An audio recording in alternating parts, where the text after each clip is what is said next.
Alright everybody, so it is race season, it's springtime, time to get the show on the road. First thing to do, get the tow rig underway. She needed a new engine, so we went ahead and got a 5.3 LM7 out of an '04. I did the sloppy stage 1 cam, gapped rings, Pac 1218 springs. Basically it's the little brother to what's been in the Fox body. I set it up in case I want to boost it. We might boost the Suburban, I don't know, but we got our tow rig underway with a new engine. So that was number one. We're using HP tuners. She runs good, real happy with it. Far as the Mustang goes, get a lot of V85. We're definitely going to need it. We have 3 flex fuel vehicles now at this time, so we might as well have 3 drums of V85. Throughout the winter, we've been on pump gas, so we put the corn back in, we did some suspension adjustments, and time to turn up boost and start getting things underway. You ready?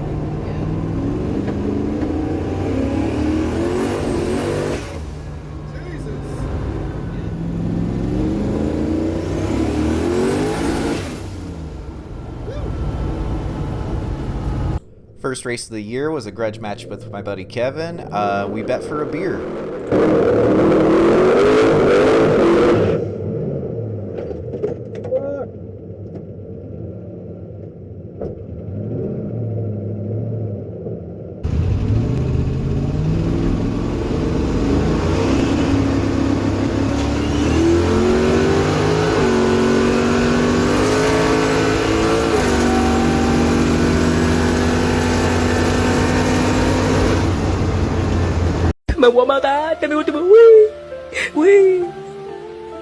So fast the phone can't hang on.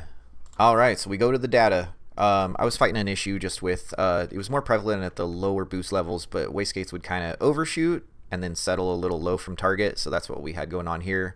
Our target boost level at launch was 120 kPa. We overshot to 131 and then settled down a little low from target, but that's where we launched at. Now keep in mind my laptop was sliding around on the floor and fell off the seat, so it had a hiccup when I launched. So here's where I let go of the button right here. Yeah, Megalog Viewer did an awesome update where it marks virtual time slip and marks the prevalent points of your drag run, so it's really handy. But there's where we started rolling, and then here's our hiccup on the laptop, and here's where it picked up again just after 60 foot. So we're at 1.68 into the run.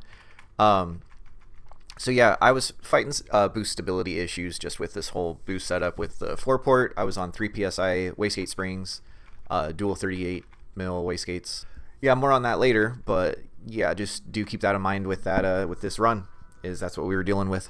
So as we were rolling out with our run, you can see it's a little low from our base target table of 160. We were hanging like high 130s, and so there's our 1-2 shift, pretty smooth. But it was just a little limp. I know that this guy I was racing usually runs low 10s, and I needed to run it away a little bit, so we went ahead and grabbed scramble. So if you watch a boost target, so midway through second I grabbed it, and you can see go gadget boost cycle, and boost comes up nice. But then what I started running into, this is just kind of with with this particular wastegate spring, 4-port boost controller, just this whole boost setup, boost instability issues at higher boost levels. So yeah, keep in mind this is the first race of the year, and so I just started kind of dealing with these bugs that you don't see on the street, because on the street at this level you're just doing burnouts. Boost doesn't get a chance to load and you don't see these details. So boost even had to do a recovery where it went, if it gets too far below target, it'll go back into boost assist and go to 100 and bring it back up again. So we just kind of had a wave going on with boost. But now you can also see we started to have a little bit of a traction issue once scramble came in too. So we started to get a little happy, but nothing that engaged traction control. Just basically hazing them a little bit. So there's our 2-3 shift. Same deal. Got a little happy on the rear tire, but nothing bad. And slightly lean from target on air fuel. We were shooting for 11.7 and we were doing 12.2, 12.3. So a little leaner than what we were wanting, but I don't think that was anything too detrimental. Nonetheless, as you probably saw from the title of the video. It was detrimental. Just I don't think the air-fuel ratio is the cause. Yeah, as you saw in the run, it just kind of laid over a little bit in third. You know, we were doing like 109 in the 8th. Nonetheless, let's acknowledge our accomplishments in this run. We got best 60-foot, best 8th mile ET, best 8th mile trap, and best quarter ET. All in all, it's a good run. I did red light. You know, me and this guy had a run for a beer because this was straight off the trailer. So I took my L, but, you know, you got to take your W's where they are too. Yeah, pull off after a run and just notice some sizzling noises coming from the engine after it's off. So I think it's funny. I put on this diaper literally like an hour before the race. Good thing we had it, I guess.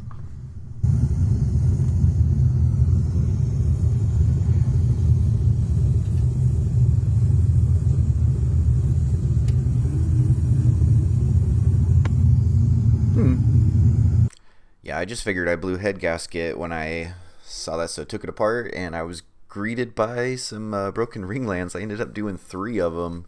Cylinders 3, 5, and 7. 5 obviously got the worst of it. Part of it was fuel distribution and just injectors not being even, and the other part was just timing was more advanced than I thought it was. I did verify base timing, but when I did it improperly. So this was definitely a learning experience. As far as failures go, I've always been one who kind of owns it, learns from it is the big thing, and, you know, grows. So a lot of people like to sweep that shit under the rug. That ain't me. So in this case, I verified base timing, but it was done incorrectly. You have to back off the exhaust valves. I did not. So that is what was responsible for this failure. If you look at the marks, the rightmost mark is what I had before, and then where the crank actually was is the new timing mark where it actually is when you back off the exhaust valve. But what do we do, kids? Learn! Speaking of which, my kid got to race for the first time. 13 years old, junior street program. He raced my daily. He had a great time. That was really cool to see. So, as we talked about, take your W's where they are. All in all, it was a pretty good day, and many more to come. Thanks for watching.